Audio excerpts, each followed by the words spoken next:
నేను పొద్దున్నే సినిమా చూశాను వాళ్ళ మార్నింగ్. రాము 6 నెలల నుంచి నిజంగా చాలా చాలా కష్టపడి కాదు, ప్రేమతో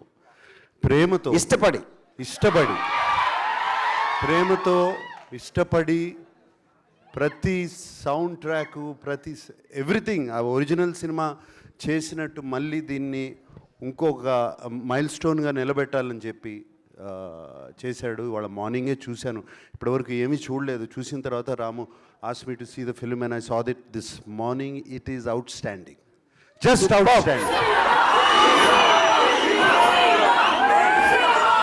ఎప్పుడో చూసాం సినిమా, ఎప్పుడో చేసాం, ఇప్పుడు చూసి ఇట్ ఈస్ స్టన్నింగ్. ఇప్పుడు కూడా అదే టెన్షను, ఇప్పుడు కూడా అదే సౌండ్ ఇంత కొత్తగా ఉందేంటి. ఇప్పుడు నేను మొన్న ఈ మధ్యన చేసిన సినిమాల్లో ఎందుకు ఇలా సౌండ్ చేయట్లేదు, ఎవరు ఎందుకు చేయట్లేదు, ఇంత ఆలోచించి ఎలా చేశారు సౌండ్ డిజైన్ కానీ అది కానీ. అండ్ అప్పుడు మీరు మోనోలో మీరు కాదు, మీ నాన్నగారులు, మీ అన్నలు స్క్రీన్ మీద, లేకపోతే ఇప్పుడు మీరందరూ టీవీల్లో చూసి you have enjoying it in mono. But now in Dolby Atmos, you're going to be blown away. That's all I can say. It is